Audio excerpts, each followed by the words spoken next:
Hi guys, Steph here. Right, what have we got for you today? Look at this lovely pen.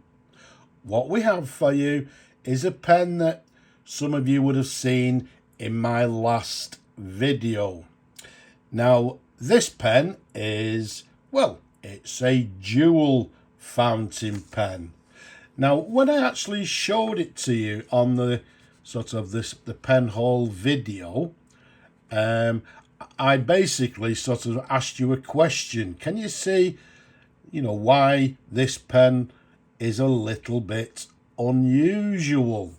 Now, I must admit, when I actually purchased this pen, and I must admit I paid, good money for it, it's something that I did not notice. I just looked at the pen and I must take more notice in the future, I think. But, yeah, I looked at it, well, when I got home, I looked at it, I thought, oh, hey up, there's something a little bit unusual about it. And I asked you the question, can you guess what's unusual?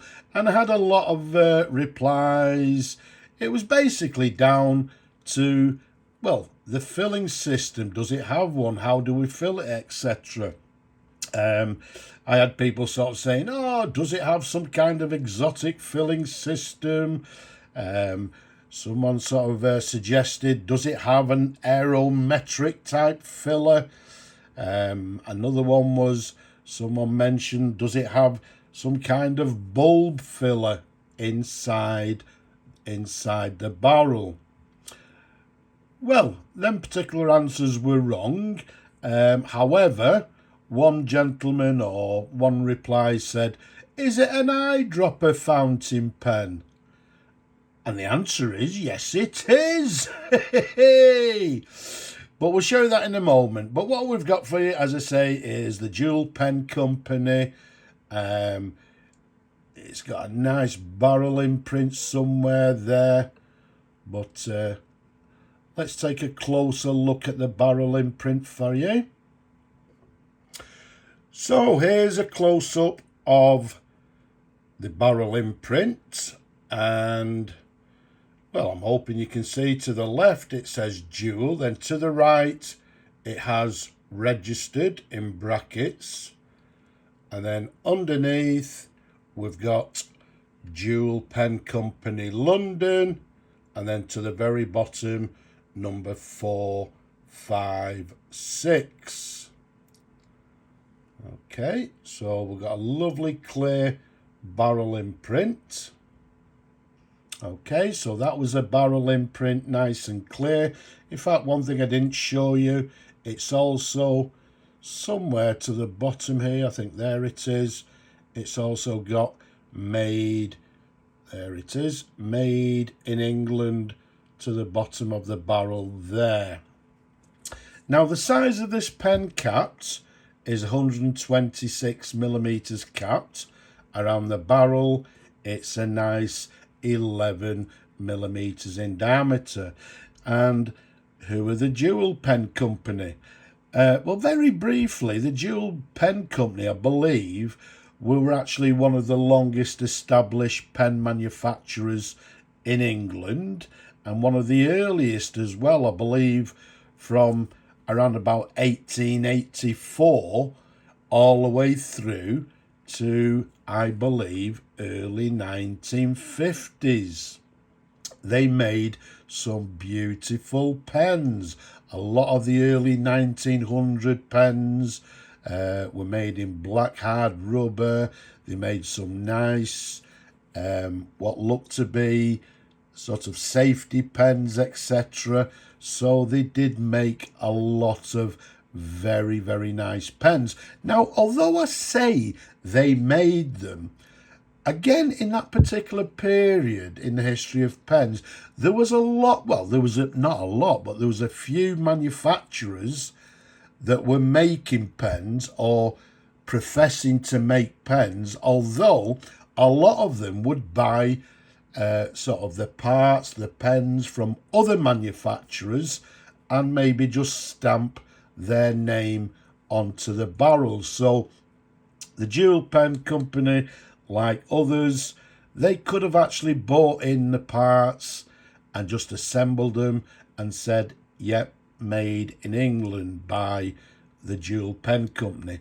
But that was quite common in that particular period. One of the competitors for the Jewel Pen Company of that period were actually maybe Todd. Not only maybe Todd, but also the De La Rue Pen Company. So between them three, I think they could have actually sort of made quite a number of pens between them and just simply stamped their name onto the pens themselves. Now, this particular pen, I don't know for certain because, as we said, it's the number 456. I can't find much information about it. But to me, it looks very, very similar to a De La Rue pen that I've had in the past. So I believe it could have actually been made by the De La Rue Pen Company, and Jewel then, as with others, put their barrel imprint on the pen. Okay, you can see it comes in this gorgeous grey marbling. To the cap, we've got quite a thin cap band there.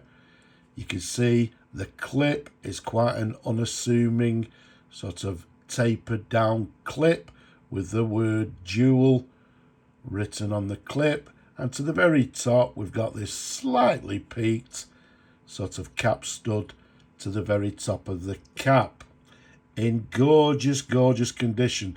Now, I've fully restored it, although saying that, it didn't need a great deal of work.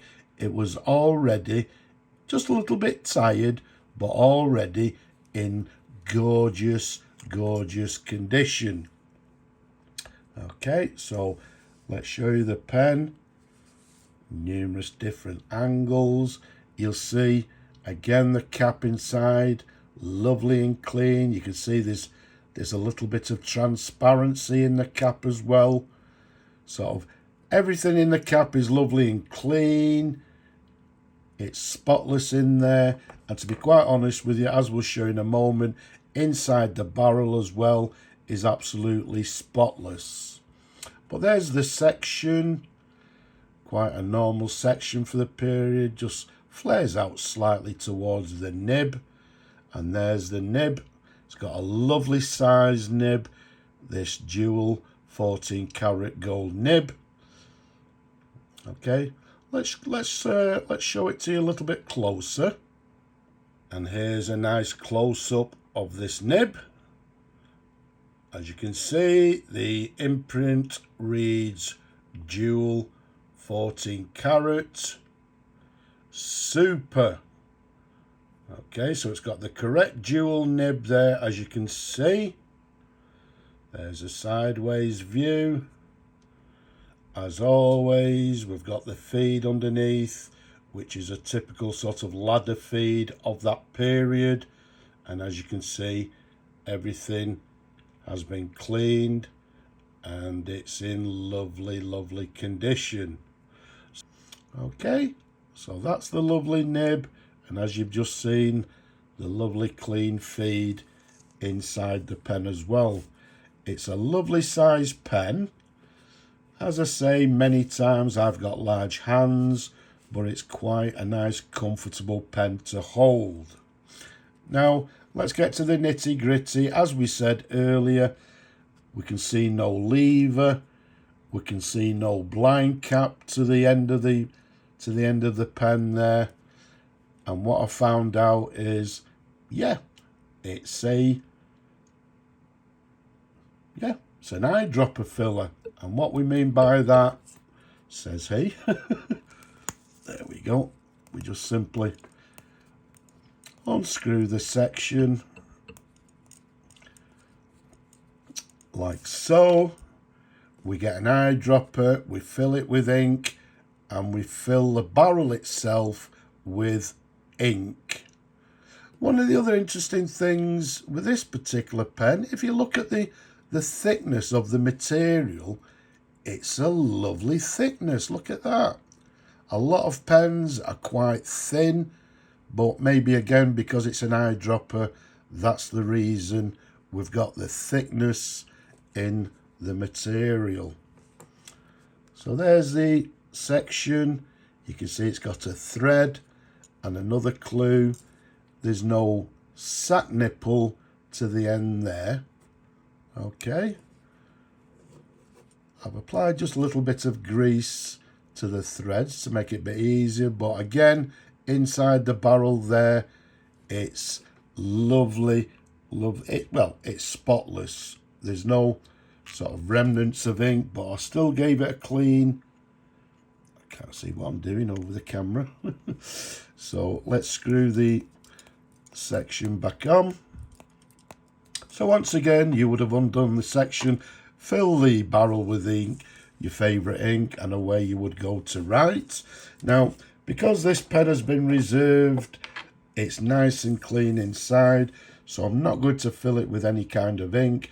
I'm going to leave that pleasure to the new owner.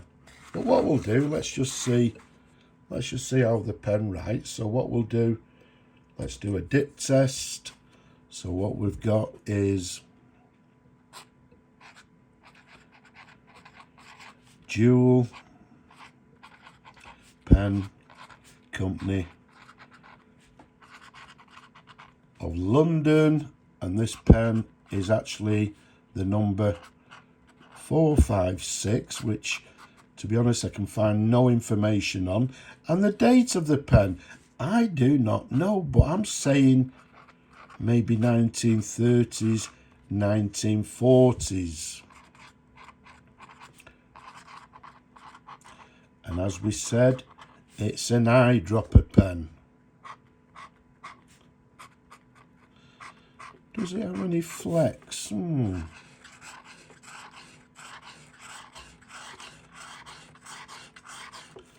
Well, I'd say yes, just a little bit. I would say it's writing with a fine line, but with a downward stroke. Yeah, we're getting a little bit of line variation, so a little bit of flex on the nib. So what we'll do, let's wipe that. We'll clean that nib after the video, and the pen will be ready to be shipped to the new owner. So there we have it. Okay, so the mystery has been solved. We've got a jewel pen, an eyedropper. Again, not 100% sure, 1930s, maybe 1940s. Now, just before I go, I found it quite unusual that to me it looks quite a modern pen. A lot of the the eyedropper pens were from the early 1900s, and mostly in sort of black hard rubber. So I think that's what actually confused me, the fact that it's quite a modern looking pen, and in the end we find out it's an eyedropper pen. But there we have it. I hope you've enjoyed looking at the pen as much as I enjoyed showing them to you people. Don't forget, down below, leave a comment if you know anything else about the pen. Don't forget, give the video a thumbs up. Don't forget to subscribe as well. But for now, I'm just going to say Slava Ukraini, and from me and this lovely pen, bye-bye for now.